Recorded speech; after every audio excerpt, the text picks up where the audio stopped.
What's going on? What's going on? What's going on? It looks like we're live. All right. So, if you didn't see the last video I made, we're going through the Pinecone documentation. I got like a decent way through, maybe halfway through, maybe less, and I ended up having to leave.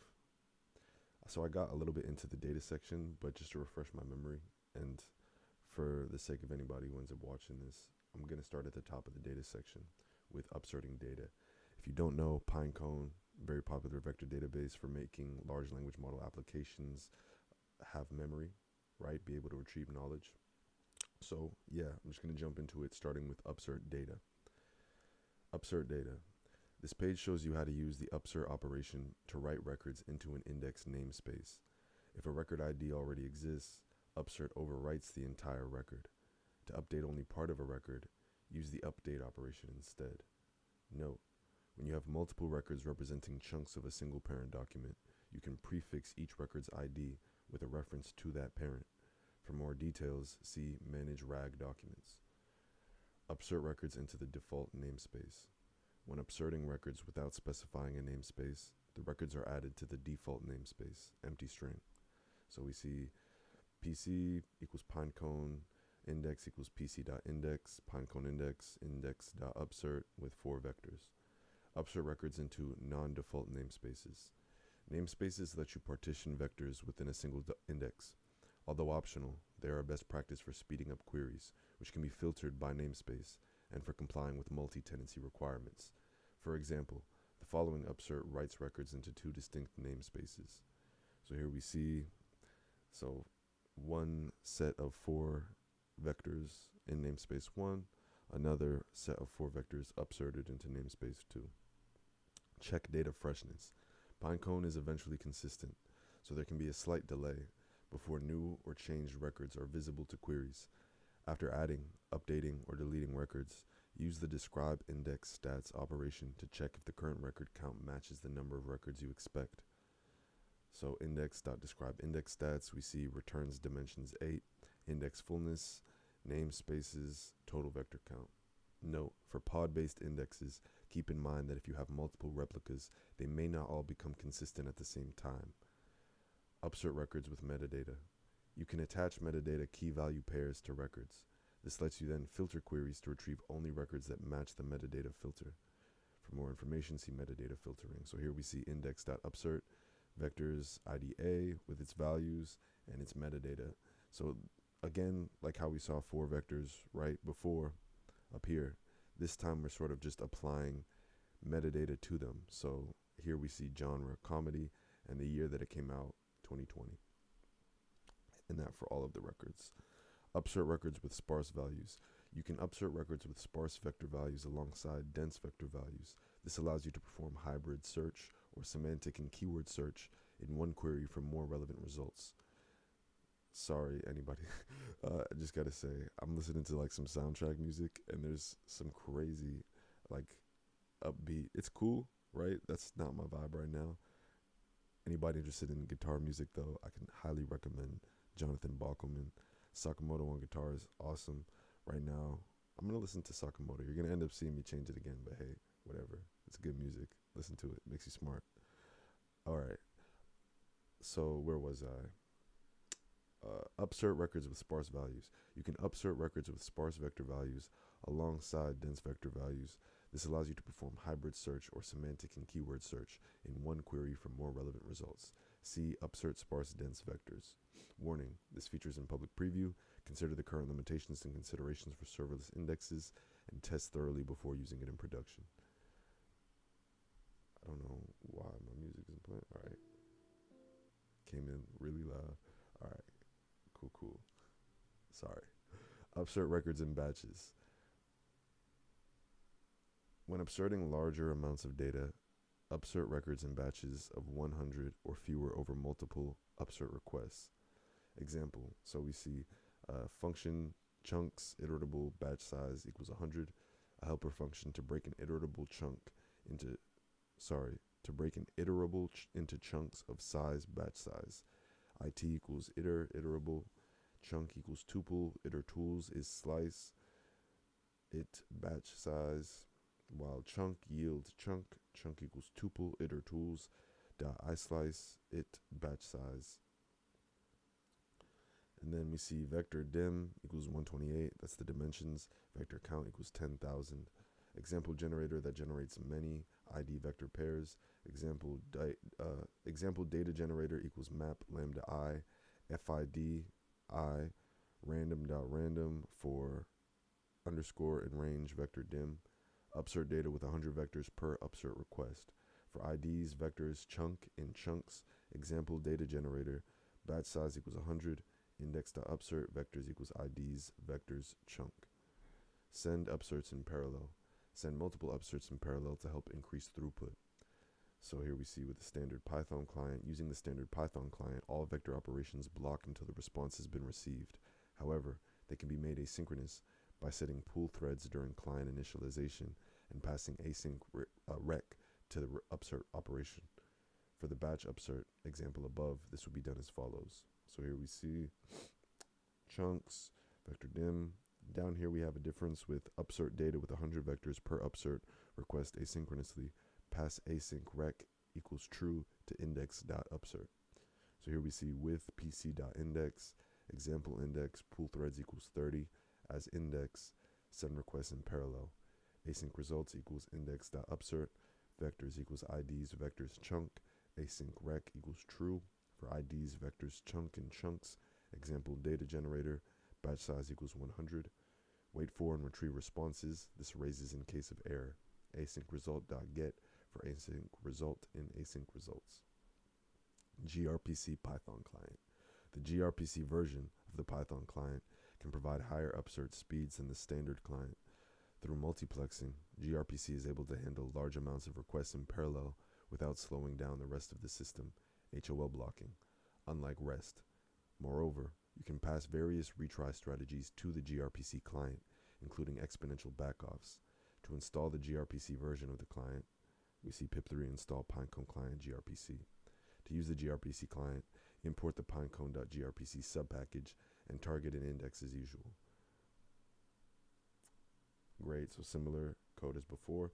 To launch multiple read and write requests in parallel, pass async rec to the upsert operation. Define chunker, sequence, or I'll say sec, batch size, return, sec, pose, plus batch size for pose and range, 0, length, sequence, batch size, async results equals index.upsert, vectors equals chunk, async rec equals true. For chunk and chunker, data, batch size equals 100. Wait for and retrieve responses in case of error. Async result.result for async result in async results. Note, it is possible to get write throttled faster when upserting using the gRPC client. If you see this often, we recommend you use a backoff algorithm, e.g. exponential backoffs, while upserting. The syntax for upsert, query, fetch, and delete with the gRPC client remain the same as the standard client. Troubleshoot index fullness errors. Serverless indexes automatically scale as needed. However, pod-based indexes can run out of capacity. When that happens, upserting new records will fail with the following error. Index is full, cannot accept data. While a full pod-based index can still serve queries, you need to scale your index to accommodate more records. Moving on to querying data.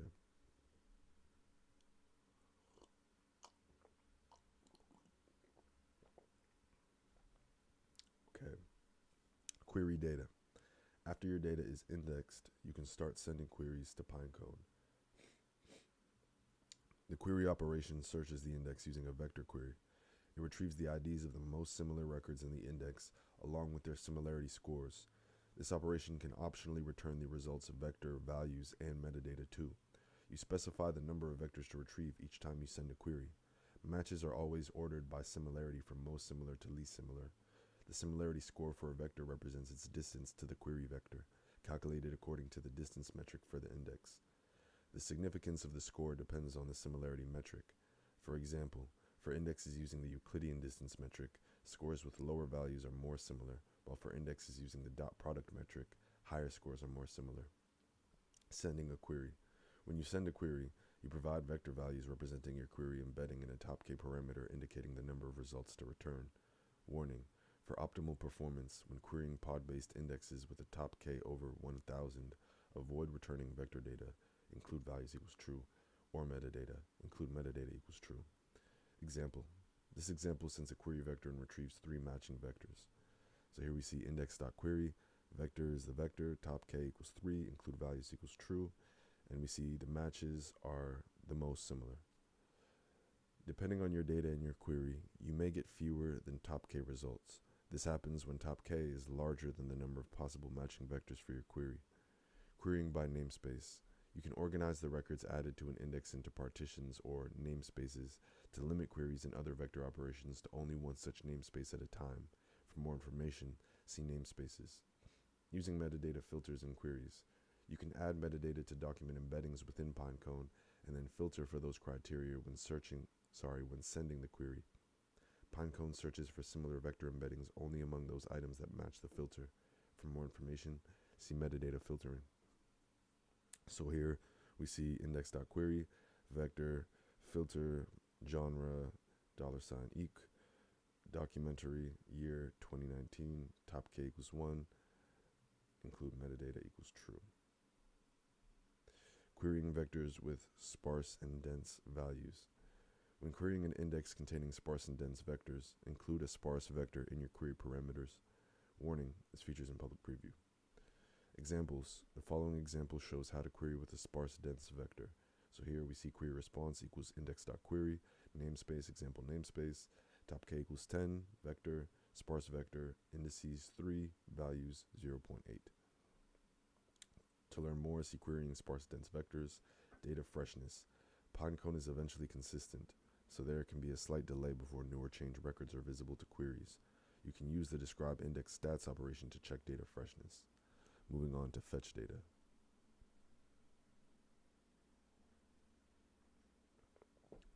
Fetch data. This page shows you how to use the fetch operation to fetch records by ID from an index namespace. The returned records are complete, including all relevant dense vector metadata and sparse vector values. Fetch records from the default namespace. To fetch records from the default namespace, empty string, in an index, specify the record IDs but no namespace. So here we see fetched index.fetch with ID1 and ID2. Since no namespace is specified, we see it returns the default namespace, usage, read units, and 2 vectors. Fetch records from a non-default namespace. To fetch records from a non-default namespace, in an index, specify the record IDs in the namespace. So similar thing here, except this time we see namespace NS1 is specified. Update data. This page shows you how to use the update operation to update parts of existing records in an index namespace. To update entire records, use the upsert operation instead.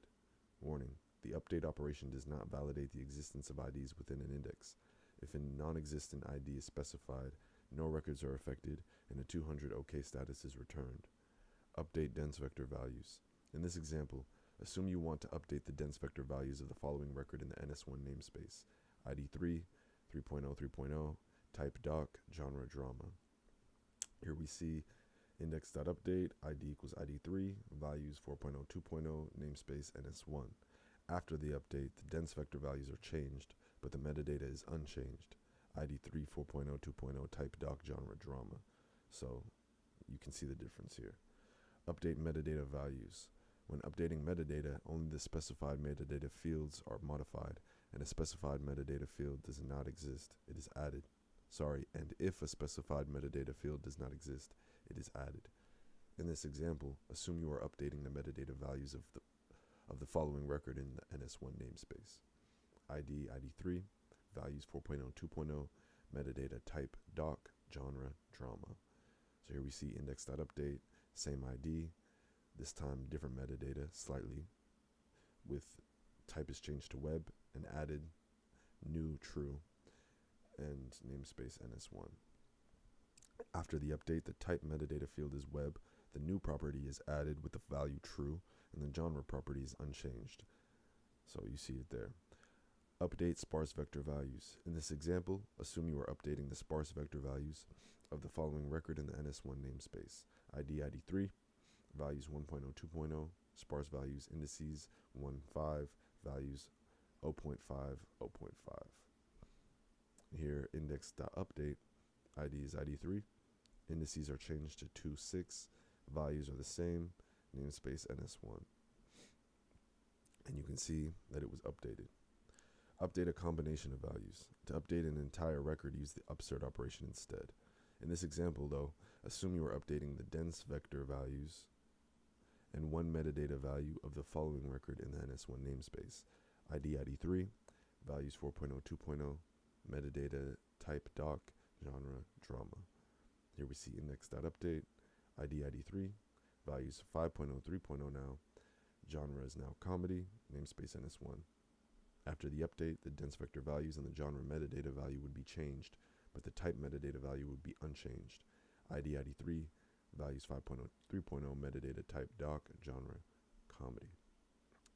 Moving on to delete data. This page shows you how to use the delete operation to remove records from an index namespace. Delete specific records by ID. Since Pinecone records can always be efficiently accessed using their ID, deleting by ID is the most efficient way to remove specific records. Note, to remove records from the default empty string namespace, don't specify a namespace in your request. Here we see index.delete, IDs ID1, ID2, namespace, example namespace. Delete specific records by metadata. For pod-based indexes, you can delete records by metadata by passing a metadata filter expression to the delete operation. For serverless indexes, however, it is not possible to delete by metadata. Instead, you can delete records by ID prefix. Delete all records from a namespace. To delete all records from a namespace, specify the appropriate delete all parameter for your client and provide a namespace parameter. Note, deleting all records from a namespace also deletes the namespace itself. Here we see index.delete, delete all true, namespace, example namespace. Delete all records from an index. To remove all records from an index, delete the index and recreate it. Moving to get record IDs. This page shows you how to use the list operation to get the IDs of records in an index namespace. You can get the IDs of all records in a namespace or just the records with a common ID prefix. Note, the list operation is supported only for serverless indexes and only via the REST API. Get the IDs of all records in a namespace. To list the IDs of all records in the namespace of a serverless index, pass only the namespace parameter. Here we see the GET request below uses the unique endpoint for an index. See HTTPS docs pinecone.io docs get index endpoint for details. API key, index host, curl x get HTTPS, index host, vectors, list, namespaces, NS1. Header, API key, Pinecone API key. You see a response with a dictionary, vectors with ID, and the chunks, pagination, namespace, usage. Get the IDs of records with a common prefix. When you have multiple records representing chunks of a single document, you can use a common ID prefix to reference the document. In such cases, you can use the list operation to list all of the records with a common prefix. For more details, see list all record IDs for a parent document. Paginate through results. The list operation returns results up to 100 IDs at a time by default. If the limit parameter is passed, list returns up to that number of IDs instead. Whenever there are additional IDs to return, the response also includes a pagination token that you can use to get the next batch of IDs. So the difference here, what is the difference?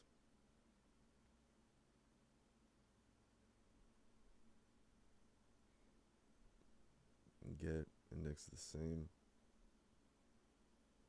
API key, Pinecone API key, documents, pagination, NS1. Okay.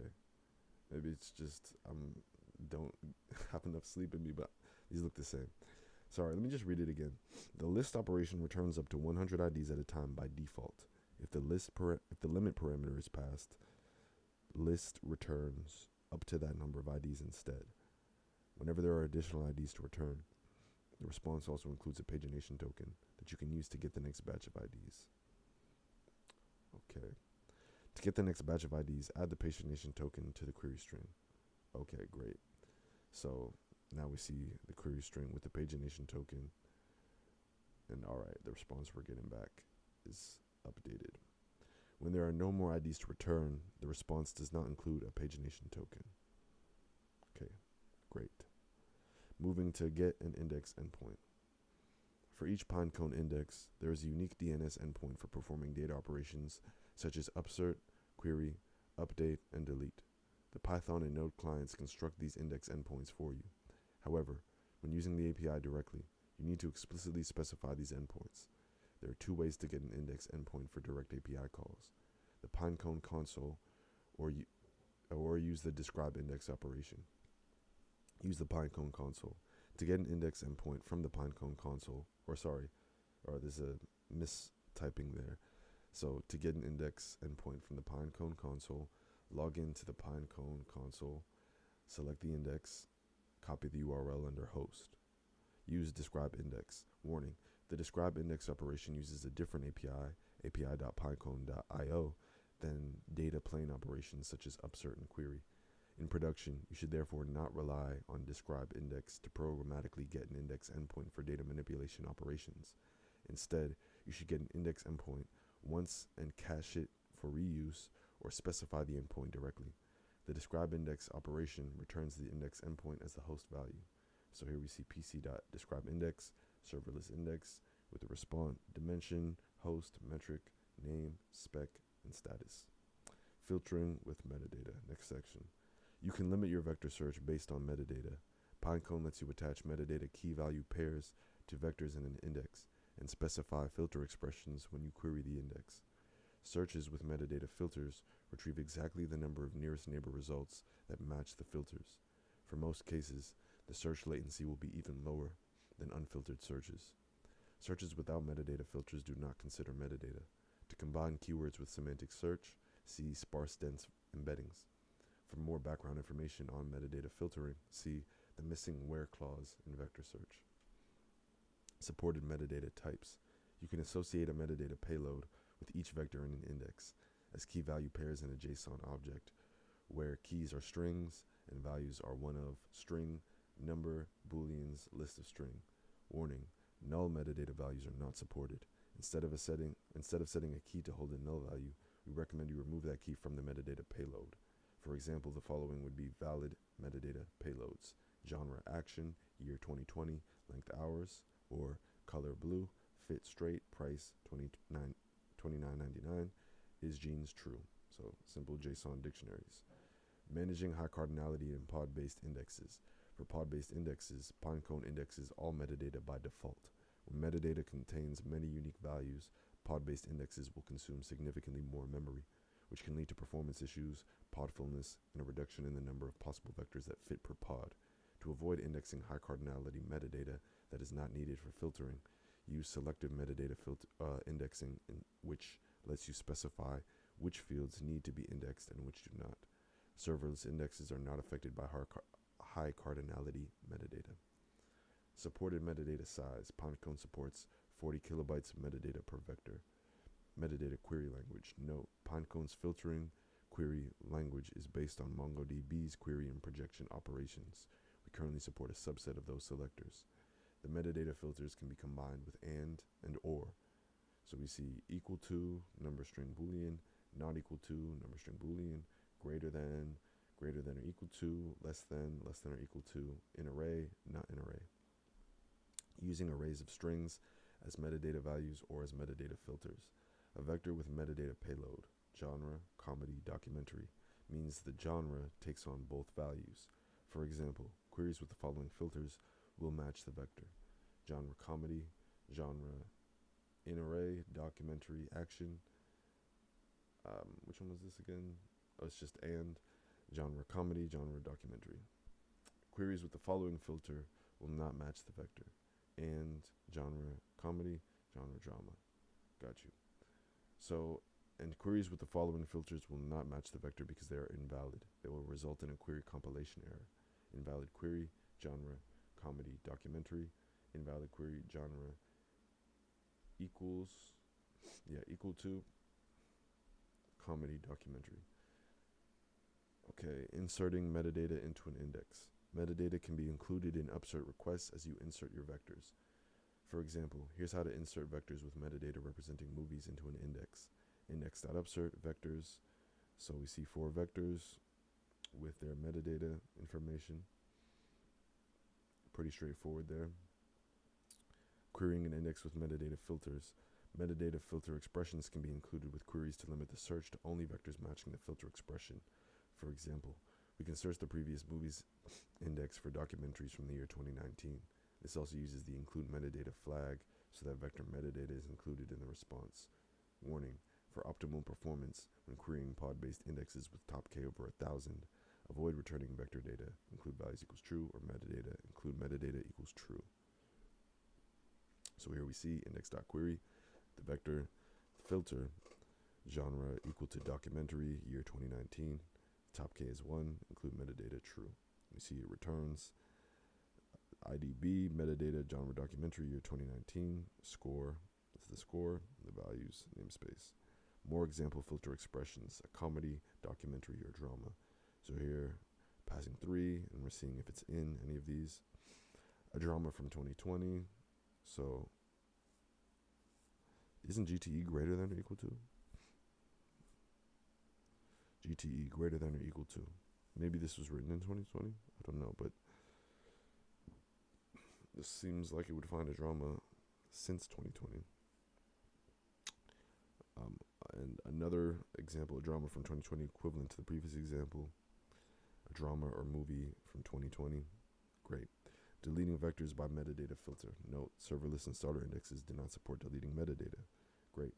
To use metadata values to select vectors to be deleted, pass a metadata filter expression to the delete operation. This deletes all vectors matching the metadata filter expression. Example. This example deletes all vectors with genre documentary in year 2019 from an index. Index.delete, filter, genre, equal to documentary, year 2019. Manage RAG documents. In retrieval augmented generation use cases, it is best practice to chunk large documents into smaller segments, embed each chunk separately, and then store each embedded chunk as a distinct record in Pinecone.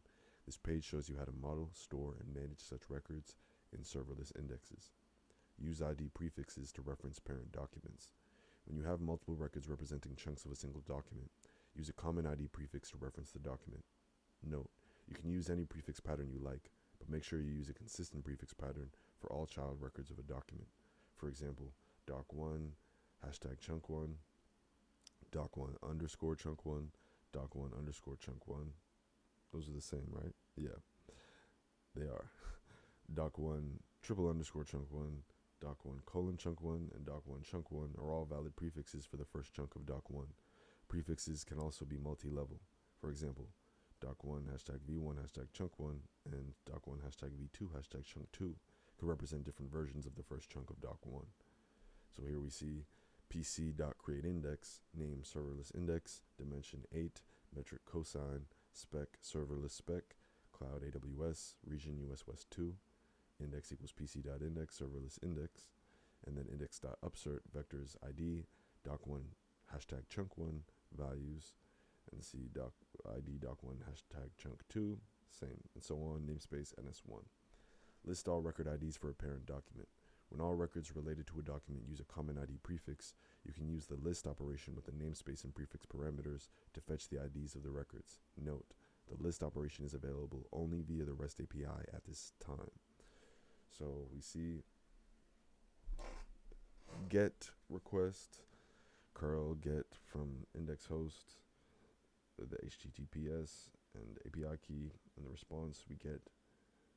Okay, so it's filtering it by the prefix doc1 hashtag or pound, however you want to say it.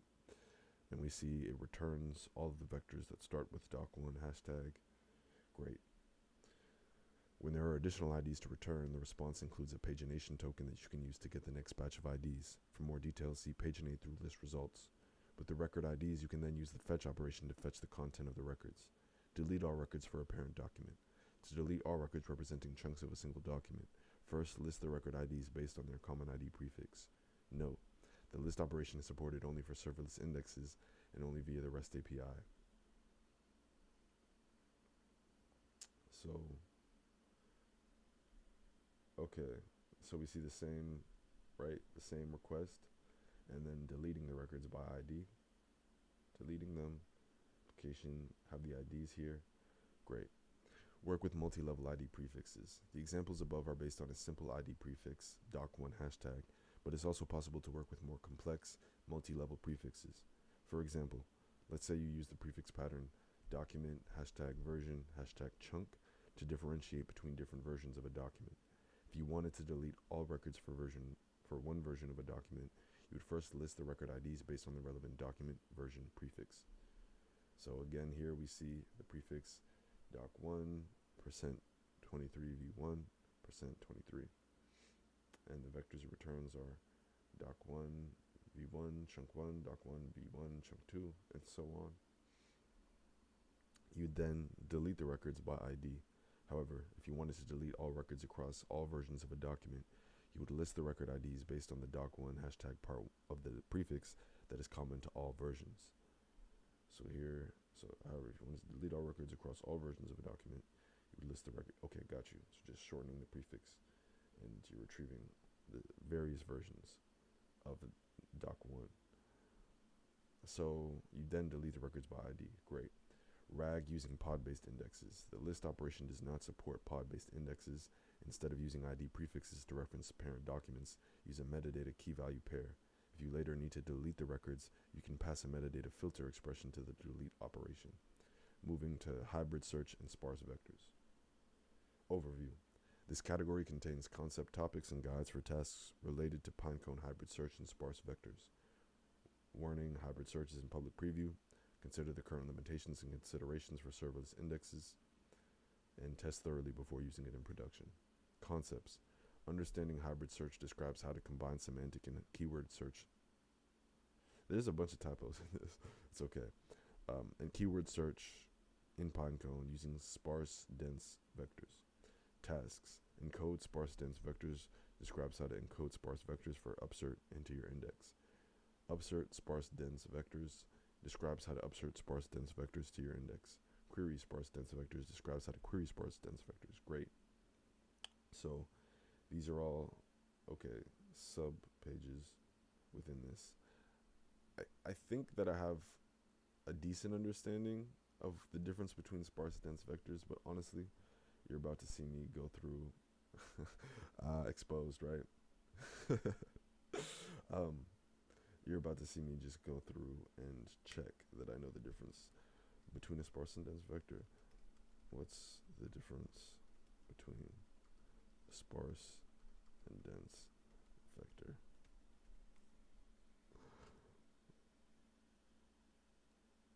Let's see. Sparse and dense vectors are two types of vectors used in computing and mathematics, especially within the context of data storage and machine learning. Here's a simple explanation of the differences. A dense vector is a vector where most of the elements are non-zero. It's a traditional way of storing vectors, where every element is explicitly stored. This means if you have a vector of size n, there will be storage space allocated for n elements, regardless of how many of those elements are zeros or non-zeros. Sparse vector. A sparse vector, on the other hand, is a vector where most of the elements are zero. Instead of storing every single element like in a dense vector, sparse vectors use a more efficient way to store only the non-zero elements along with their indices. This approach significantly reduces memory usage and computational costs when dealing with large vectors that contain a lot of zeros. To summarize, the main difference lies in how they manage space and store elements. Dense vectors store all elements explicitly, making them suitable for vectors with few zeros. Sparse vectors store only non-zero elements and their indices, making them more efficient for vectors with many zeros. Got you. And going back to hybrid search, so let's go to understanding hybrid search.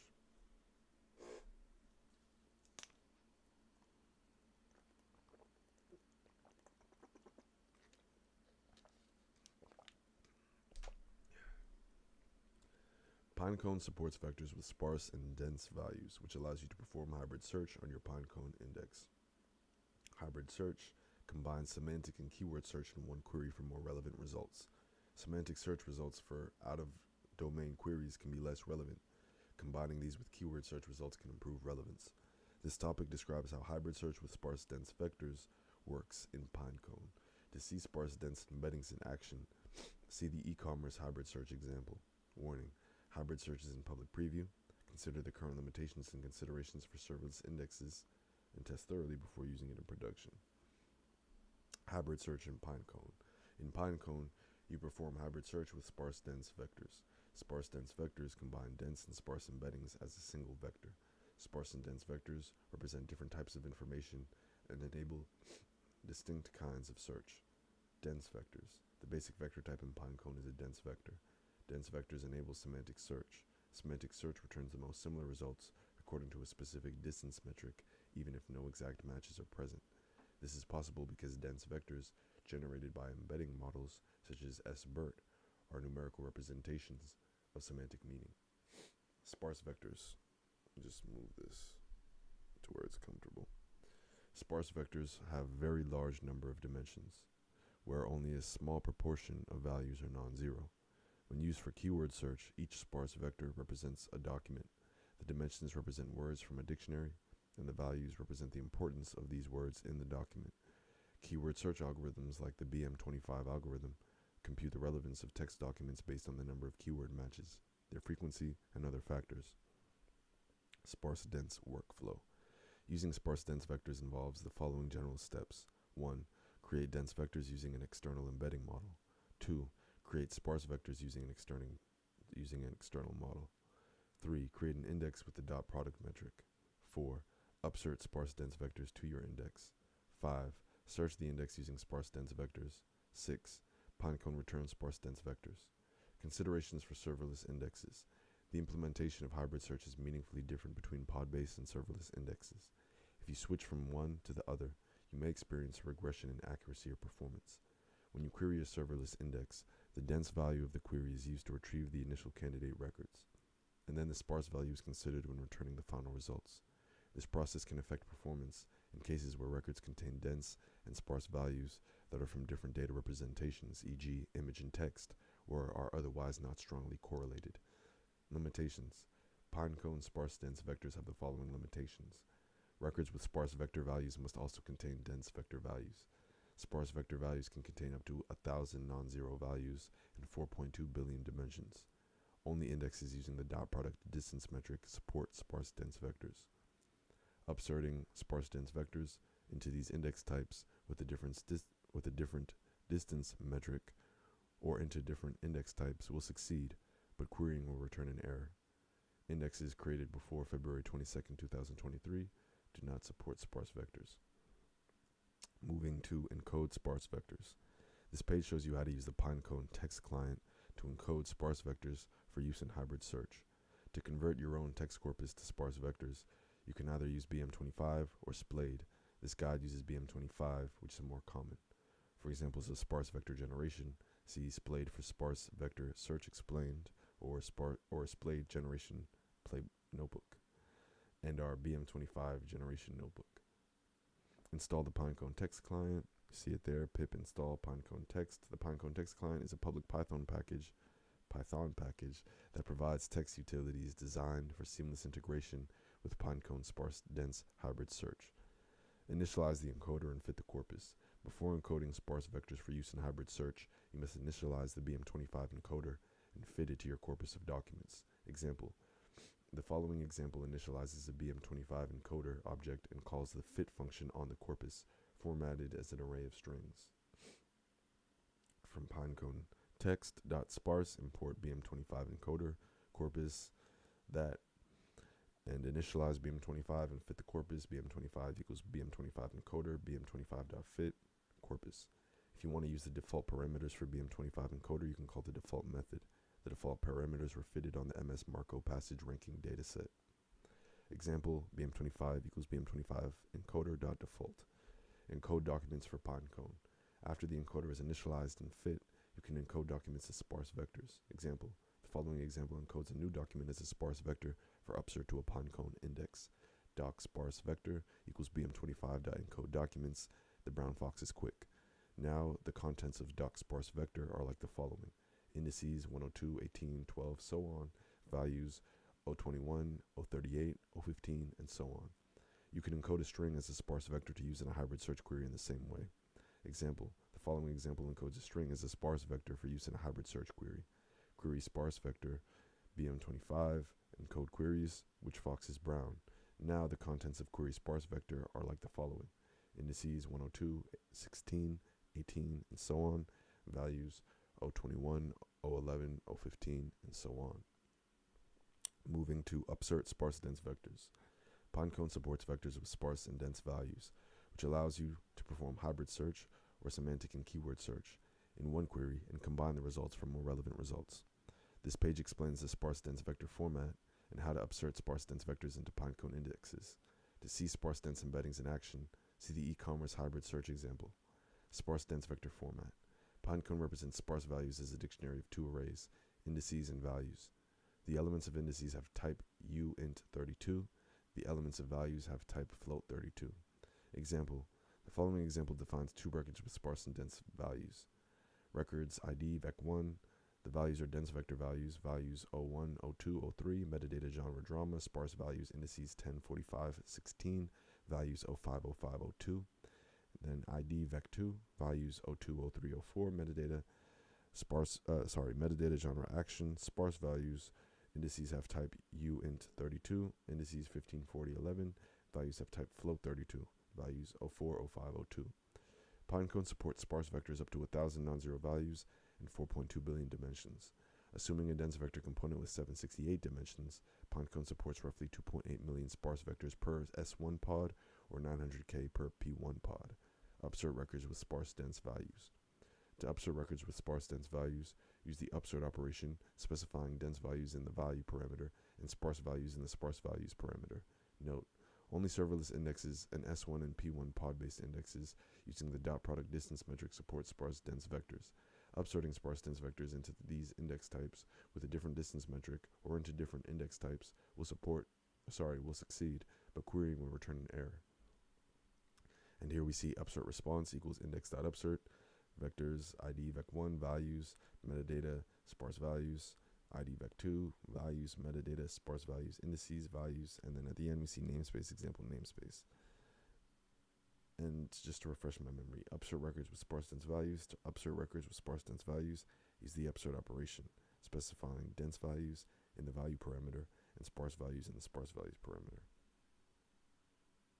Understood. Got you. Query sparse dense vectors. This page shows you how to query your sparse dense vectors hybrid search and explains how Pinecone ranks hybrid search results. Query records with sparse dense values. To query records with sparse dense values, use the query operation, specifying a value for sparse vector, which is an object containing the key value pairs, indices, and values. The following example queries an index using a sparse dense vector. Query response equals index.query, top k equals 10, vector, sparse vector, indices 10, 45, 16, values there. The value of query response is like the following, matches ID, we see a few vectors here, and the scores, and values is empty lists. In order to query an index using sparse values, the index must be the dot product metric. Attempting to query any other index with sparse values returns an error. Query a sparse dense index with explicit weighting. Because Pinecone views your sparse dense vector as a single vector, it does not offer a built-in parameter to adjust the weight of a query's dense part against its sparse part. The index is agnostic to density or sparsity of coordinates in your vectors. You may, however, incorporate a linear weighting scheme by customizing your query vector, as we demonstrate in the following function. The following example transforms vector values using an alpha parameter. So here we see def, hybrid score norm, dense, sparse, alpha, float, hybrid score using a convex combination, alpha times dense plus 1 minus alpha times sparse. Args, dense is an array of floats representing sparse is a dictionary of indices and values. Alpha scale between 0 and 1. If alpha is less than 0 or alpha is greater than 1, raise value error. HS equals indices, sparse indices, values, V times 1 minus alpha for V in sparse values, return V times alpha for V in dense, HS. And HS is the hybrid score. The following example transforms a vector using the above function, then queries a Pinecone index. So here we see sparse vector, indices and values, dense vector with its values, H dense, H sparse equals hybrid score norm, dense vector, sparse vector, alpha equals 0.75. Query response equals index.query, namespace, example namespace, top k10, vector H dense, sparse vector H sparse. Here you're transforming the vectors and now passing the transform vectors instead of the baseline vectors. So moving to manage datasets. Overview. This category contains guides for tasks related to Pinecone datasets. See, the tasks that we're going to read are using public Pinecone datasets and creating and loading private datasets. So moving to using public Pinecone datasets. This page lists the catalog of public Pinecone datasets and shows you how to work with them using the Python Pinecone datasets library. To create, upload, and list your own dataset for use by other Pinecone users, see creating datasets. Here we see a long list of available, not too long, but available public datasets. And installing the Pinecone datasets library is with pip install Pinecone datasets. So real quick, I'm just going to scan through here to see if I see anything interesting. To me, what's interesting, I see Amazon Toys. It's interesting. A data set from Kaggle. IT threats. LangChain Python docs. Interesting. Movie user ratings. So yeah, interesting data sets there. List public data sets. To list the available public Pinecone data sets as an object, use the list datasets method. So list data sets, and we see a list of the data sets. To list the available data sets as a Panda data frame, I'm assuming they mean pandas, pass the as df equals true argument from Pinecone datasets, import list datasets as df equals true. We see now the results are more structured as a data frame. Load a dataset. To load a dataset into memory, use the load dataset method. You can use load a Pinecone public dataset or your own dataset. Example. The following example loads the Quora dataset, Pinecone public dataset. So we see list datasets, dataset equals load dataset, that's specific Quora one, and then dataset.head. Iterate over datasets. You can iterate over vector data in a dataset using the iter documents method. You can use this method to insert or update vectors, to automate benchmarking or other tasks.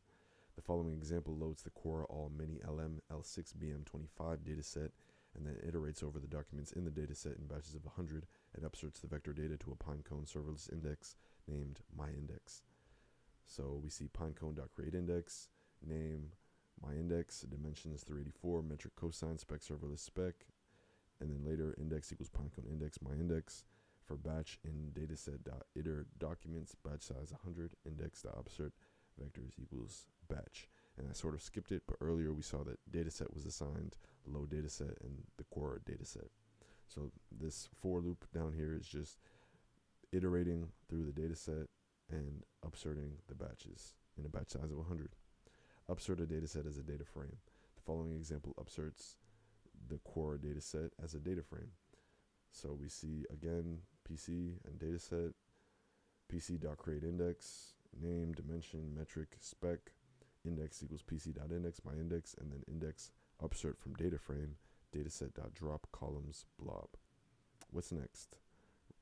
Learn more about using datasets with the Pinecone Python library, but right now we're moving to creating and loading private datasets.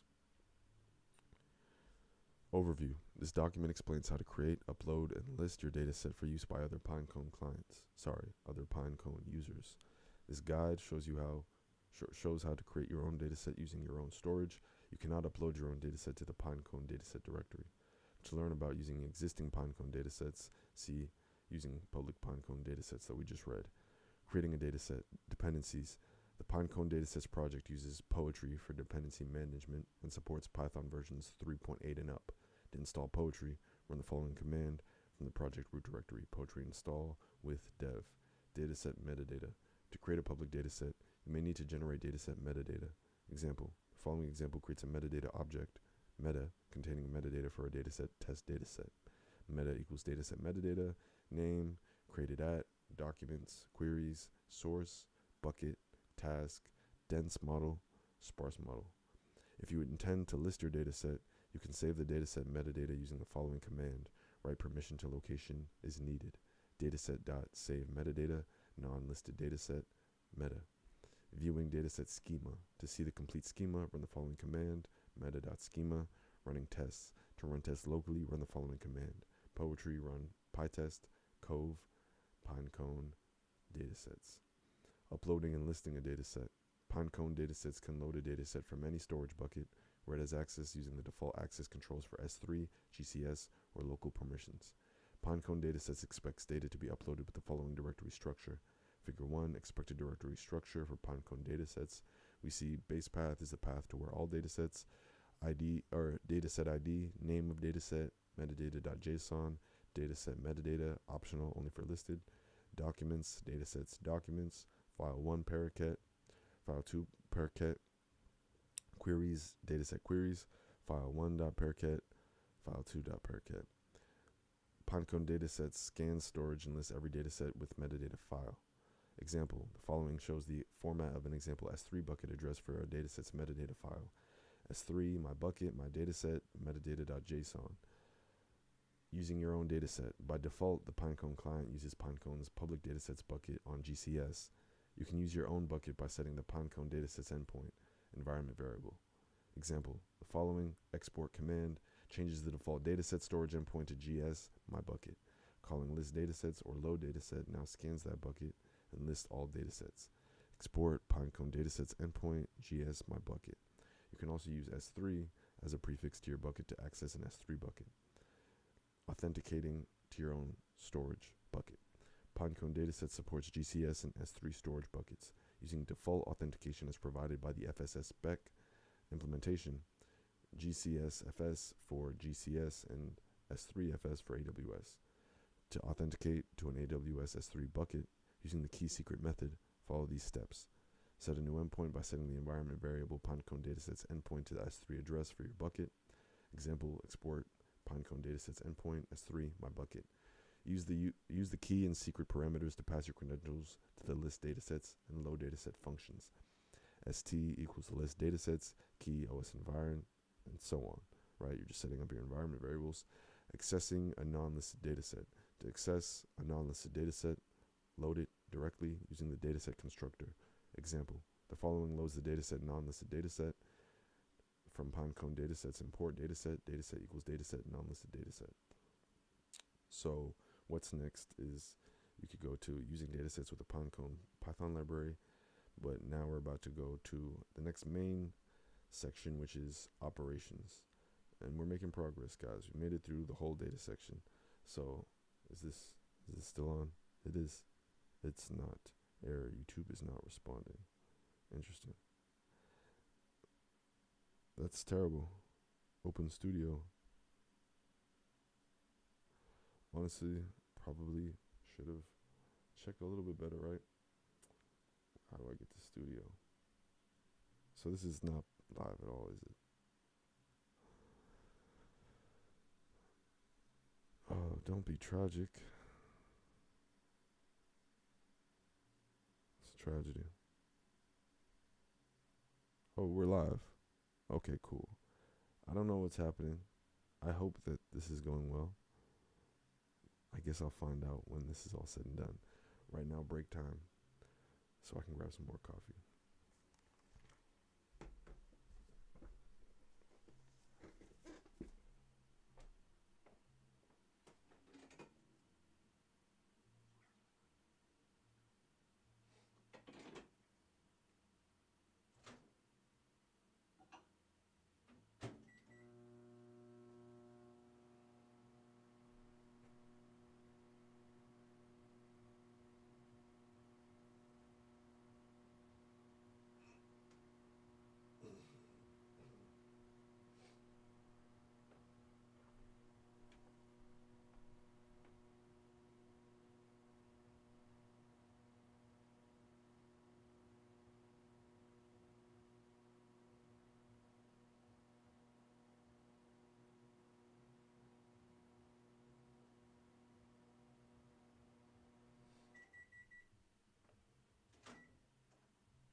What's happening, my friends? It's interesting. Like, I'm not even really making this intending for anybody to be live right now, but it would just be really funny if I saw one person. And it'll be interesting just to like have these to look back on as proof to myself, like, wow, I've read all these docs. I really think that it's so, like, people don't read the docs enough. And I, like, even saying that, it's like, okay, I know that that's like a cliche thing to say, but I remember I used to make music a lot using Ableton Live, and near the end of my time making music every day, I read the Ableton documentation. Maybe that element of it kind of took some of the magic away and made it less interesting. I don't think so. That's not really why I stopped making music, but I think that it's so powerful to actually read through the documentation and just get that firm understanding.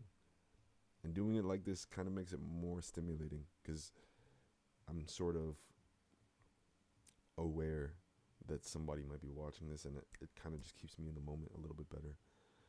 But in general, I'm excited. I just like this format, and it encourages me to read a lot more documentation. After I get through Pinecone, I mean, I'm going to have to sit with it, right, and live with it and really implement. I think that's important, not just trying to rush through a bunch of things, but I do want to get to a point where I'm consistently reading papers on here and the documentation like over and over again. This is probably, I don't know if it'll be the only time I read the Pinecone docs. The thing is, it's like such a high level framework. It might be more worth my time to read something a little bit more low level if I'm going to be reading something like 2, 3, 4, 5 times, right? Maybe I should read like the Python docs themselves. I don't know, something to consider. But I'm just happy. I just enjoy this format.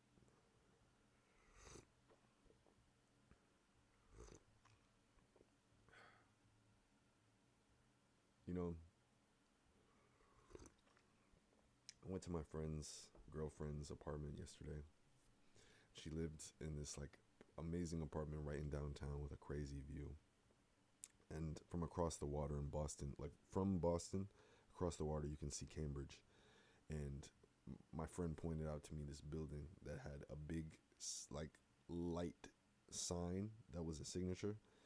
And he was telling me, my friend was telling me about how our other friend who works at that company told him that that sign is the boss just like putting his name up there. The CEO just decided to have his signature in lights up on the building, which I thought was weird because it's a non-profit company, and it just spoke to me about ego. But it's, I don't even know why I'm telling the story, but I thought it was interesting. It's a tech company, and it's just weird how people incorporate their ego into things. But I thought it was kind of cool, right? Imagine having your signature up there in lights that everybody in the city can see from across the waters. Pretty interesting. Anyway, it was an amazing view. Probably one of the best apartment views I've ever seen in my life.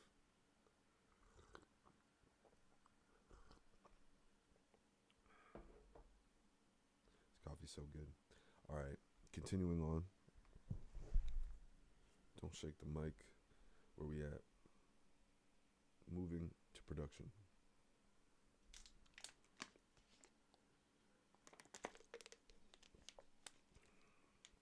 Okay. This page provides recommendations and best practices for preparing your Pinecone indexes for production, anticipating production issues, and enabling reliability and growth. Note, for high-scale use cases, consider using the Pinecone AWS reference architecture. You can go to this GitHub as a starting point and read up on code best practices. Prepare your project structure. One of the first steps towards building a production-ready Pinecone index is configuring your project correctly. Consider creating a separate project for your development and production indexes to allow for testing changes to your index before deploying them to production. That's important, and this is where you're going to see me start to take notes, because this is all very important stuff. Cannot allow myself to forget. So for production, Pinecone production. Although I'm going to try not to take too many notes, but just high level, separate dev versus production indexes. Ensure that you have properly configured user access within your production environment so that only those users who need to access the production index can do so. Consider how to best manage API keys. Okay, great. Test your query results. Before you move your index to production, make sure that your index is returning accurate results in the context of your application by identifying the appropriate metrics for evaluating your results. Load test your indexes. Before moving your project to production, consider determining whether your index configuration can serve the load of queries you anticipate from your application. You can write load tests in Python from scratch or using a load testing framework like Locust. Back up your indexes. In order to enable long-term retention, compliance archiving, and deployment of new indexes, consider backing up your production indexes by creating collections. Note, serverless indexes do not support collections. Tune for performance. Before serving production workloads, identify ways to improve latency by making changes to your deployment, project configuration, or client. Configure monitoring. Prepare to monitor the production performance and availability of your indexes. Estimate your index size. Note, this guidance applies to pod-based indexes only. With serverless indexes, you don't configure any computer storage resources. Instead, serverless indexes scale automatically based on usage. Depending on your data and the types of workloads you intend to run, your pod-based indexes may require a different number and size of pods and replicas. Factors to consider include the number of vectors, the dimensions per vector, the amount and cardinality of metadata, and the acceptance queries per second (QPS). Use the index fullness metric to identify how much of your current resources your indexes are using. You can use collections to create indexes with different pod types and sizes to experiment. Plan for scaling. Note, this guidance applies to pod-based indexes only. With serverless indexes, you don't configure any computer storage resources. Instead, serverless indexes scale automatically based on usage. Before going to production, consider planning ahead for how you might scale your indexes when the need arises. Identify metrics that may indicate the need to scale, such as index fullness and average request latency. Plan for increasing the number of pods, changing to a more performant pod type, vertically scaling the size of your pods, increasing the number of replicas, or increasing storage capacity with a storage optimized pod type. Know how to get support. If you need help, visit support.pinecone.io or talk to the Pinecone community. Ensure that your plan tier matches the support and availability SLAs you need that may require you to upgrade to enterprise. Moving to performance tuning. This section provides some tips for getting the best performance out of Pinecone. Basic performance checklist. Switch to a cloud environment. For example, EC2, GCE, Google Colab, GCP, AI Platform Notebook, or SageMaker Notebook. If you experience slow uploads or high query latencies, it might be because you are accessing Pinecone from your home network. Deploy your application and your Pinecone service in the same region. Contact us if you need a dedicated deployment. Reuse connections. We recommend you reuse the same pinecone.pinecone.index instance when you are upserting vectors into and querying the same index. Operate within known limits. Increasing throughput. Batch upserts. When upserting larger amounts of data, upsert data in batches of 100 to 500 vectors over multiple upsert requests. Batching significantly reduces the time it takes to process data. Send upserts in parallel.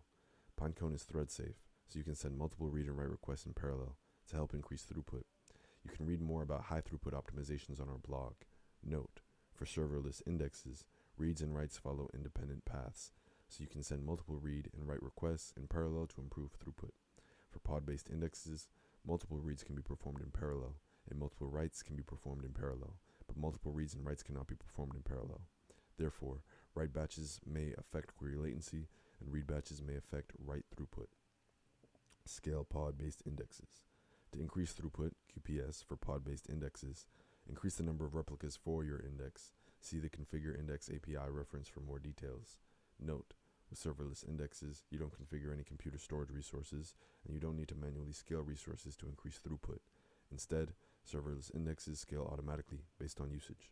Example, the following example increases the number of replicas for example index to 4. pc.configure index, example index, replicas equals 4. See the Configure Index API reference for more details. Decreasing latency. Use namespaces. When you use namespaces to partition records within a single index, you can limit queries to specific namespaces to reduce the number of records scanned. For more details, see namespaces. Use metadata filtering. When you attach metadata key value pairs to records, you can filter queries to retrieve only records that match the metadata filter. For more details, see metadata filtering. Warning, for P2 pod-based indexes, metadata filters can increase query latency. Avoid network calls to fetch index hosts. When you target an index, the Python and Node.js clients make a network call to fetch the host where the index is deployed. In a production situation, you can avoid this additional round trip by specifying the host of the index as follows. We see API key and index host. You can get the host of an index using the Pinecone console or using the describe index operation. For more details, see Get an Index endpoint. Moving on to monitoring. Pinecone generates time series performance metrics for each Pinecone client. You can monitor these metrics directly in the Pinecone console, or you can pull them into the Prometheus or Prometheus and Open Metrics compatible tools such as Datadog. Monitor in the Pinecone console. To view performance metrics in the Pinecone, is it called Pinecone? No, that's the second time I've seen that the same misspelling. So I'm guessing that's a copy paste. So to view performance metrics, well, I guess C is kind of close to S, right? Kind of. So to view performance metrics in the Pinecone console, log into the Pinecone console, select the index that you want to monitor, go to the Metrics tab, monitor with Prometheus. Note this feature is available only for pod-based indexes on Enterprise or Enterprise dedicated plans. Serverless indexes do not currently support Prometheus monitoring. Pinecone metrics are available at the following URL. To monitor Pinecone with your own Prometheus instance, configure the prometheus.yml file to target the Pinecone metrics URL using your API key for authorization. Scrape configs, job name, authorization with the credentials, scheme, static configs, targets there. Your API key must be passed via the authorization header as a bearer token like authorization bearer API key. Also, note that only the metrics for the project associated with the API key will be ingested by Prometheus. For more configuration details, see the Prometheus docs. Example Prometheus queries return the average latency in seconds for all requests against the Pinecone index. Example index, average by request type, Pinecone request latency seconds, index name, example index. Run the vector count for the Pinecone index, example index. Sum, average by app, Pinecone vector count, index name, example index. Return the total number of requests against the Pinecone index, example index over 1 minute. Sum by request type, increase Pinecone request count total, index name, example index, 60 seconds. Or 60s, sorry. Return the total number of upsert requests against the Pinecone index, example index over 1 minute. Oh, so yeah, 60 seconds, got you. Sum by request type, increase Pinecone request count total, index name equals example index, request type upsert, 60s. Return the total errors returned by the Pinecone index, example index over 1 minute. Sum by request type, increase Pinecone request error count, index name equals example index, 60s. Return the index fullness metric for the Pinecone index, example index. Round max Pinecone index fullness, index name, example index, times 100. Monitor with Datadog. Note, this feature is available only for pod-based indexes on Enterprise or Enterprise dedicated plans. Serverless indexes do not currently support Datadog monitoring. To monitor Pinecone with Datadog, use Pinecone's direct Datadog integration. Available metrics. The metrics available are as follows. So, okay, I'll read the names. Pinecone vector count. Well, yeah, I'll read it. Pinecone vector count. Type gauge. Description, the number of records per pod in the index. I'm not going to read the labels. Pinecone request count total. Type counter, the number of data plane calls made by clients. Pinecone request error count total. Counter, the number of data plane calls made by clients that resulted in errors. Pinecone request latency seconds.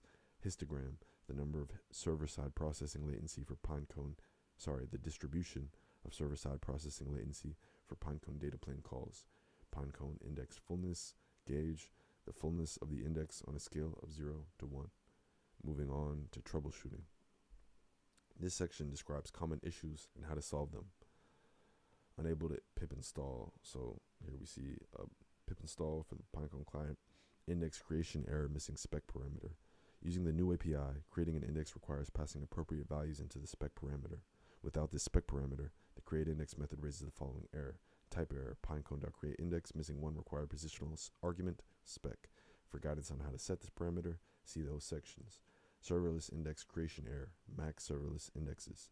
Each project is limited to 20 serverless indexes. Trying to create more than 20 in a project raises the following 403 forbidden error. Delete any unused serverless indexes in the project and try again, or create a new project to hold additional serverless indexes. Also, consider using the namespaces to partition vectors of the same dimensionality within a single index. Namespaces can help speed up queries, as well as comply with multi-tenancy requirements. Serverless index connection errors. To connect to a serverless index, you must use an updated Pinecone client. Trying to connect to a serverless index with an outdated client will raise errors similar to one of the following. You can see there. Upgrade to the latest Python or Node.js client and try again. Slow uploads or high latencies. To minimize latency when accessing Pinecone, switch to a cloud environment, for example EC2, GCE, Colab, GCP AI Platform Notebook, or SageMaker Notebook. If you experience slow uploads or high query latencies, it might be because you are accessing Pinecone from your home network. Consider deploying your application in the same environment as your Pinecone service. For users on the starter free plan, the environment is GCP US West, Oregon. See performance tuning for more tips. High query latencies with batching. If you're batching queries, try reducing the number of queries per call to one query vector. You can make these calls in parallel and expect roughly the same performance as with batching. Upsert throttling when using the gRPC client. It's possible to get right throttled sooner when upserting using the gRPC client. If you see this often, then we recommend using a backoff algorithm while upserting. Pods are full. Note, this guidance applies to pod-based indexes only.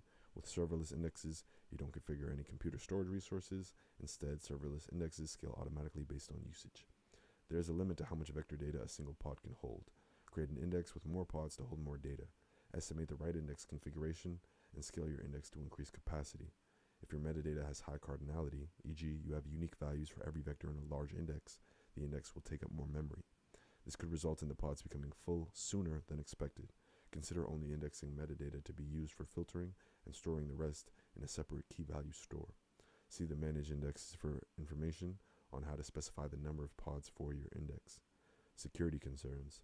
We work hard to earn and maintain trust by treating security and reliability as a cornerstone of our company and product. Pinecone is SOC2 Type 2 compliant and GDPR ready. See the Trust and Security page for more information. Contact us to report any security concerns. CORS errors. When sending requests to Pinecone, you may receive the following error. Access control allowed origin. No of that. This error occurs in response to cross-origin requests. Most commonly, it occurs when a user is running a local web server with a hostname localhost, which Pinecone's same origin policy treats as distinct from the IP address of the local machine. To resolve this issue, host your web server on an external server with a public IP address and DNS name entry. Moving on to understanding multi-tenancy.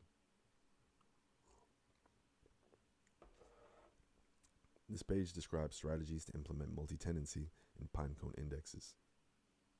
Multi-tenancy describes the act of keeping sets of vectors separate within a Pinecone index, e.g., segmenting vectors by customer, physically or logically. To learn how to create or modify an index, see Manage Indexes. Namespaces. One approach to multi-tenancy is to use namespaces to isolate segments of vectors within a single index. This is a pool model that shares most resources between tenants while keeping them logically separate. Advantages. Namespaces reduce the need for additional indexes, reducing maintenance effort. Disadvantages. Tenants share compute and storage resources. Deleting tenant data is complicated and takes more time. Metadata filtering. This approach to multi-tenancy stores all segments of vectors in a single index and filters by metadata at query time. This is another pool model. Here you separate tenants at the query level. Advantages. Metadata filtering allows you to query across multiple tenants. Metadata filtering reduces the need for additional indexes, reducing maintenance effort. Disadvantages. Tenants share compute and storage resources. There's no way to track tenant-specific costs. You cannot provision tenants with different dimensions since dimensionality is set at the index level. Separate indexes. Another approach to multi-tenancy is to create a separate index for each segment. This is a silo model that provides dedicated resources to each tenant. For example, if you need to separate vectors for each customer, you can create a separate index for each customer. Advantages. This model separates tenants physically, preventing queries across tenants and allocating compute and storage resources to each tenant. Disadvantages. Creating and maintaining multiple indexes requires additional effort and cost. This model doesn't share resources between tenants, which is inefficient if you have tenants represented by a small number of vectors. Creating a new index takes more time than creating a namespace. So the next section is about integrations, which, is important to understand. I think that we've pretty much covered the main body of the docs here, though. So I see a couple integrations that I do want to check out. So I'll continue at least for the integrations that interest me, which for now are Bedrock, SageMaker, LangChain, OpenAI. So let's read those, and then what time is it? 12:21. Okay, great timing. So a couple more. Pinecone is a knowledge base for Amazon Bedrock. Users can now select Pinecone as a knowledge base for Amazon Bedrock, a fully managed service from Amazon Web Services for building generative AI applications. The Pinecone vector database is a key component of the AI tech stack, helping companies solve one of the biggest challenges in deploying Gen AI solutions, hallucinations, by allowing them to store, search, and find the most relevant and up-to-date information from company data and send that context to large language models with every query. This workflow is called retrieval augmented generation, and with Pinecone, it aids in providing relevant, accurate, and fast responses from search or Gen AI applications to end users. With the release of knowledge bases for Amazon Bedrock, developers can integrate their enterprise data into Amazon Bedrock using Pinecone as the fully managed vector database to build Gen AI applications that are highly performant, speed through data in milliseconds, leverage metadata filters and sparse dense index support for top-notch relevance, ensuring quick, accurate, and grounded results across diverse search tasks, cost-effective at scale. Start for free on the starter plan and seamlessly scale usage with transparent usage-based pricing. Add or remove resources to meet your desired capacity and performance, upwards of billions of embeddings. Enterprise ready. Launch, use, and scale your AI solution without needing to maintain infrastructure, monitor services, or troubleshoot algorithms. Pinecone meets the security and operational requirements of enterprises.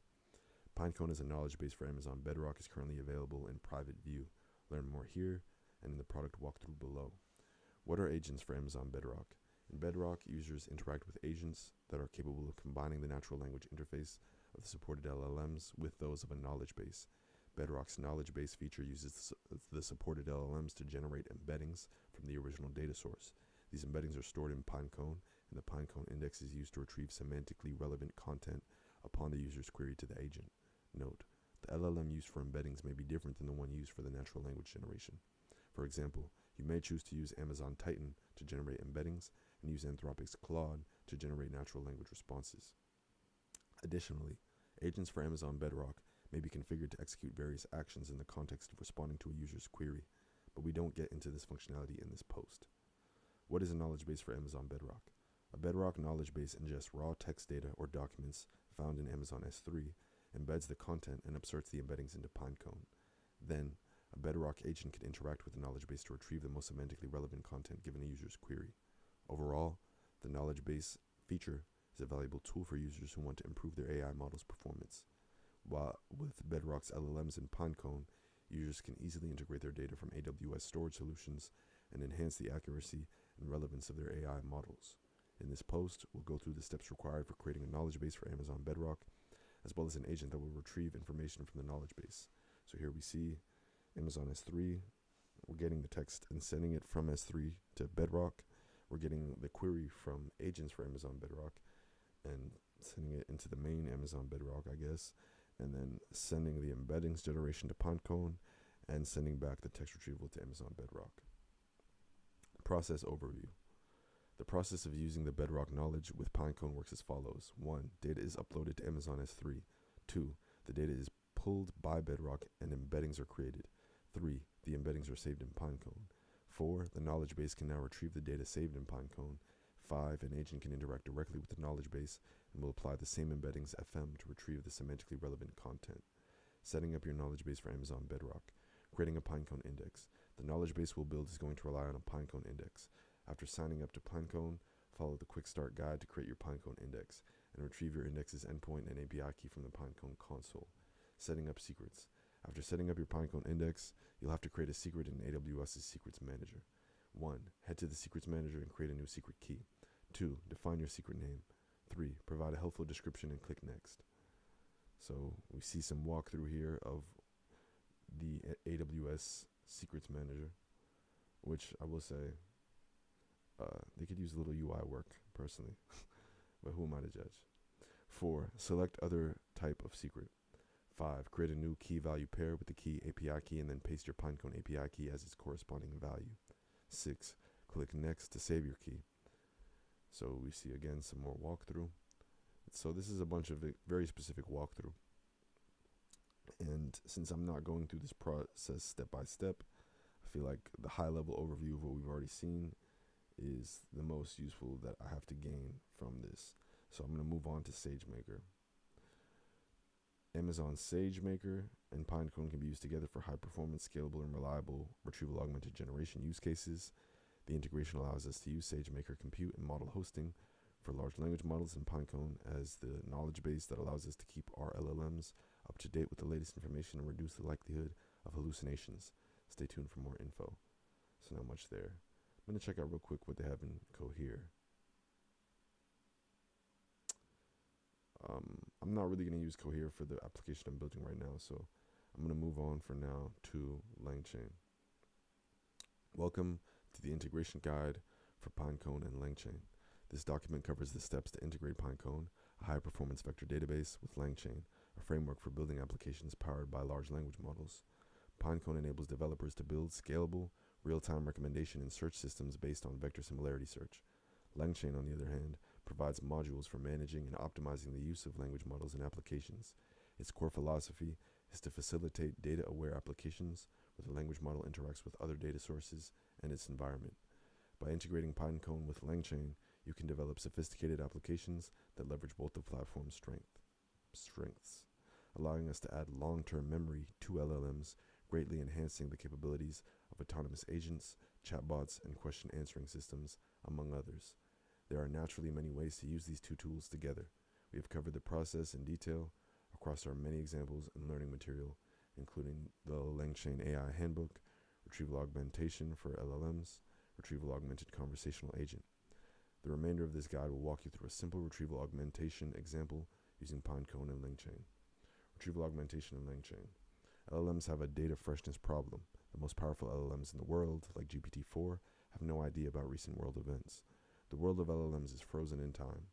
Their world exists as a static snapshot of the world as it was within their training data. A solution to this problem is retrieval augmentation. The idea behind this is that we retrieve relevant information from an external knowledge base and give that information to our LLM. In this notebook, we will learn how to do that. To begin, we must install prerequisite libraries that we'll be using in this notebook. So pip install LangChain, LangChain Community, OpenAI, TikToken, Pinecone Client, and Pinecone Datasets. So building the knowledge base, we see we're importing Pinecone datasets. Dataset equals Pinecone datasets load dataset. Wikipedia simple text embedding ADA002 100K. Seeing the length of dataset is 100K. We'll format the dataset ready for upsert and reduce what we use to a subset of the full dataset. We drop sparse values as they are not needed for this example, so dataset.documents.drop metadata axis 1 in place true, datasets.documents rename, columns blob metadata in place true. We will use rows of the dataset up to index 30,000. Dataset.documents.drop, dataset.documents.index 30,000 in place true. Now we move on to initializing our Pinecone vector database. Vector database, serverless or pod-based. Before we get started, decide whether to use serverless or pod-based index. Pod-based indexes are the traditional Pinecone architecture. They are available on Pinecone's free starter tier. Serverless is the new Pinecone architecture, offering large cost savings, easier scaling, and more. There is no free tier available for serverless yet, but when signing up, you can get $100 in free credits. So import OS, use serverless equals true. Creating an index. Once we have our data, we must set up an index to store it. We begin by initializing our connection to Pinecone. To do this, we need a free API key. Note, the free tier is not yet available for serverless. Okay, so initialize connection to Pinecone with the API key and then configure the client with PC equals Pinecone API key. Now we set up our index specification. This allows us to define the cloud provider and region where we want to deploy our index. So we see Pinecone, serverless spec, pod spec, import time. If use serverless spec equals serverless spec with AWS and US West 2, else spec equals pod spec. Check for and delete index if already exists. So index name, we have LangChain retrieval augmentation fast. If it already exists, delete it. We create a new index, pc.createIndex with our name and the dimensionality of text embeddings ADA002. The metric is dot product and the spec is the spec that we defined earlier, serverless spec in this case. Wait for index to be initialized. While not, pc.describeIndex, index name.status ready, time.sleep. Then we connect to the index. Index equals pc.index, index name, index.describe, index stats. And now we see dimension 1536, index fullness, it's empty. Namespaces, none. Total vector count, 0. We should see that the new Pinecone index is a total vector count of 0, as we haven't added any vectors yet. Now we upsert the data to Pinecone. For batch, in dataset.iter documents, batch size equals 100, index.upsert batch. We've now indexed everything, and we can check the number of vectors in our index like so. Index.describe index stats. See dimensions, but this time we see a vector count of 70,000. Creating a vector store and querying. Now that we've built our index, we can switch over to LangChain. We need to initialize a LangChain vector store using the same index we just built. For this, we will also need a LangChain embedding object, which we will initialize like so. So from langchains.embeddings.openai, import OpenAI embeddings, need our OpenAI key. Model name is the text embedding ADA002, embedding equals OpenAI embeddings, model name, OpenAI API key. Note that OpenAI is a paid service, and so running the remainder of this notebook may incur some small cost. Now initialize the vector store. From langchain.vectorstores, import Pinecone. Text field equals text. Switch back to normal index for LangChain. Index equals pc.index, index name. Vector store equals Pinecone. Index, embed.embed query, text field. Now we can query the vector store directly using vectorstore.similarity search. Query, who is Benito Mussolini? Vectorstore.similarity search, query, which is our search query, and then k equals 3, return 3 most relevant docs. And we see from the Wikipedia dataset some docs that are relevant to Benito Mussolini. All of these are good, relevant results, but what can we do with this? There are many tasks. One of the most interesting and well supported by LangChain is called Generative Question Answering, or GQA. Retrieval Augmented Generation. In RAG, we take the query as a question that is to be answered by an LLM, but the LLM must answer the question based on the information it is seeing being returned from the vector store. To do this, we initialize a retrieval QA object like so. From langchain.chatModels, import chat OpenAI. From langchain.chains, import retrieval QA. Completion LLM. LLM equals chat OpenAI. OpenAI API key there. Model name, GPT 3.5 Turbo. Temperature 0. QA equals retriever QA from chain type. LLM equals LLM. Chain type equals stuff. Retriever equals vector store.as retriever. And then QA.run query. So the query was defined before, maybe. I guess it's using the same Benito Mussolini query, which I'm not exactly sure where that went. Oh, right here. Query, yeah. Who is Benito Mussolini? That query variable is still using the same who is Benito Mussolini string. And we see this time, very simple. We just put the query in the run. And we get back Benito Mussolini was an Italian politician and journalist, blah, blah, blah. And you can see that that is an interpretation of the data, not an exact regurgitation of it.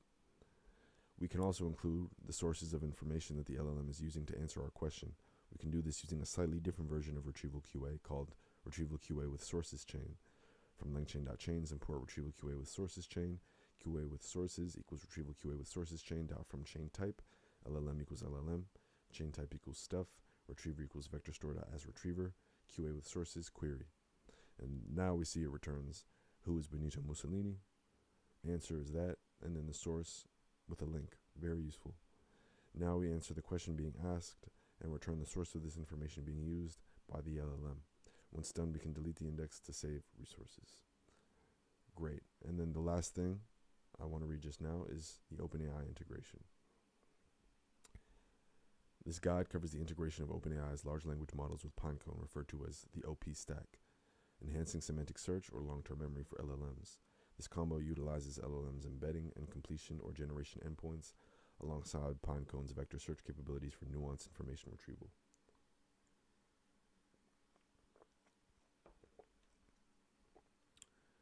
LLMs like OpenAI's text embedding ADA002 generate vector embeddings, i.e., numerical representations of text semantics. These embeddings facilitate semantic search rather than literal textual matches. Additionally, LLMs like GPT-4, GPT 3.5 Turbo can predict text completions based on information provided from these contexts. Pinecone is a vector database designed for storing and querying high-dimensional vectors. It provides fast, efficient semantic search over these vector embeddings. By integrating OpenAI's LLMs with Pinecone, we combine deep learning capabilities for embedding generation with efficient vector storage and retrieval. This approach surpasses traditional keyword-based search, offering contextually aware, precise results. There are many ways of integrating these two tools, And we have several guides focusing on specific use cases. If you already know what you'd like to do, you can jump to these specific materials. So they have retrieval augmentation with GPT-4, ChatGPT plugins walkthrough, Ask Lex ChatGPT plugin, generative question answering, and retrieval augmentation using LangChain. So it looks like I do want to read about embeddings, right? So I'll read the rest of this, and then that'll be the end of the video. So, introduction to embeddings. At the core of the OP stack, we have embeddings, which are supported via the OpenAI embedding API. We index those embeddings in the Pinecone vector database for fast and scalable retrieval augmentation of our LLMs or other information retrieval use cases. This example demonstrates the core OP stack. It is the simplest workflow and is present in each of the other workflows, but it is not the only way to use the stack. Please refer to the links above for more advanced usage. The OP stack is built for semantic search, question answering, threat detection, and other applications that rely on language models and a large corpus of text data. The basic workflow looks like this. Embed and index. Use the OpenAI embedding API to generate vector embeddings of your documents or any text data. Upload those vector embeddings into Pinecone, which can store and index millions to billions of these vector embeddings and search through them at ultra-low latencies. Search. Pass your query text or document through the OpenAI embedding API again. Take the resulting vector embedding and send it as a query to Pinecone. Get back semantically similar documents, even if they don't share any keywords with the query. Here we see a useful diagram. Data warehouse, we're sending the embed text corpus to OpenAI embedding API, which is also receiving the embed text query from the application. So with that embedded text corpus, we're upserting it to the Pinecone vector database, and we're also sending the query to the Pinecone vector database, which then sends back results of the most relevant documents to our application. Let's get started. Environment setup. We start by installing the OpenAI and Pinecone clients, so you can see the installs there. Created the embeddings. To create embeddings, we must first initialize our connection to OpenAI embeddings. We sign up for an API key at OpenAI. We can now create embeddings with the OpenAI v3 small embedding model like so. So model is text embedding 3 small. Res equals client.embeddings create with input sample document text goes here. There will be several phrases in each batch, and the model is equal to model. In res, we should find a JSON-like object containing two 1536 dimensional embeddings. These are the vector representations of the two inputs provided above. To access the embeddings directly, we can write embeds equals record.embedding for record in res data, length embeddings. We'll use this logic when creating our embeddings for the text retrieval conference TREC question classification dataset later, initializing a Pinecone index. Next, we initialize an index to store the vector embeddings. For this, we need a Pinecone API key. Sign up for one here. So we see code, import time from Pinecone, import Pinecone, from Pinecone, import serverless spec. PC equals Pinecone with API key. Spec is serverless spec. Index name is semantic search OpenAI. Check if index already exists. It shouldn't if this is your first run. If index name not in pc.list indexes.names. If does not exist, create index, pc.create index, index name, dimension length embeddings 0, which is the dimensionality of text embedding 3 small. Metric.product, spec, wait for index to be initialized while not pc describe index name, dot status ready, time.sleep 1. Connect to the index. Index equals pc.index, index name, time.sleep 1. View the index stats, index.describe, index stats. Populating the index. With both OpenAI and Pinecone connections initialized, we can now move on to populating the index. For this, we need the TREC dataset. From datasets, import load dataset, load the first 1,000 rows of the TREC dataset. TREC equals load dataset, TREC, split, train, first 1,000. Then we create a vector embedding for each question using OpenAI, as demonstrated earlier, and upsert the ID vector embedding in original text for each phrase to Pinecone. Warning, high cardinality metadata values, like the unique text values we use here, can reduce the number of vectors that fit on a single pod. See limits for more. So here we see from tqdm.auto import tqdm, count equals 0. We'll use the count to create unique IDs. Batch size equals 32. Process everything in batches of 32. Now for I in tqdm, range 0 to length trek text, batch size, set and position of batch. I end equals min, I plus batch size, length trek, text. Get batch of lines and IDs. Lines batch equals trek, text, I plus batch size. IDs batch equals string n for n in range, I end, create embeddings. Res equals client.embeddings.create, input equals lines batch, model equals model, embeds equals record.embedding for record and res data, and then prep metadata and upsert batch. Meta equals text line for line in lines batch. Upsert equals zip IDs batch embeds meta upsert to Pinecone index.upsert vectors list to upsert. Querying. With our data indexed, we're now ready to move on to performing searches. This follows a similar process to indexing. We start with a text query that we would like to use to find similar sentences. As before, we encode this with OpenAI's text similarity Babbage model to create a query vector XQ. We then use XQ to query the Pinecone index. Query equals what caused the 1929 Great Depression. XQ equals client.embeddings.create. Input query model data 0 embedding. Now we query. Res is index.query XQ top K 5 include metadata true. The response from Pinecone includes our original text in the metadata field. Let's print out the top K most similar questions and their respective similarity scores. For match and res matches, print F match score dot to F match metadata text. And the output is a bunch of similar results. Looks good. Let's make it harder and replace depression with the incorrect term recession. Query, what was the cause of the major recession in the early 20th century? Create the query embedding, XQ equals client.embeddings.create, input query, model data 0 embedding, query returning the top 5 most similar results, and then for match and res matches, print F match score, and match metadata text. Great. So here we see less confident results, right? Because you see 0.75 up here, now we see 0.63. I guess confidence is the wrong word, I guess similar, right? So why did the world enter a global depression in 1929? Still relevant. It's not using the word recession. It is recognizing that the idea here is semantically similar, not necessarily basing it off of the keyword, right? That's why we're using semantic search. Let's perform one final search using the definition of depression rather than the word or related words. So here the query is, why was there a long-term economic downturn in the early 20th century? Similar to code, and then here we see again the results are relevant to the Great Depression. It's clear from this example that the semantic search pipeline is clearly able to identify the meaning between each of our queries. Using these embeddings with Pinecone allows us to return the most semantically similar questions from the already indexed TREC dataset. Once we're finished with the index, we delete it to save resources. Awesome. So yeah, there's still some other things here in the reference, but we covered all of the main important things. So, I feel good. Feel like I have a better understanding of Pinecone for sure.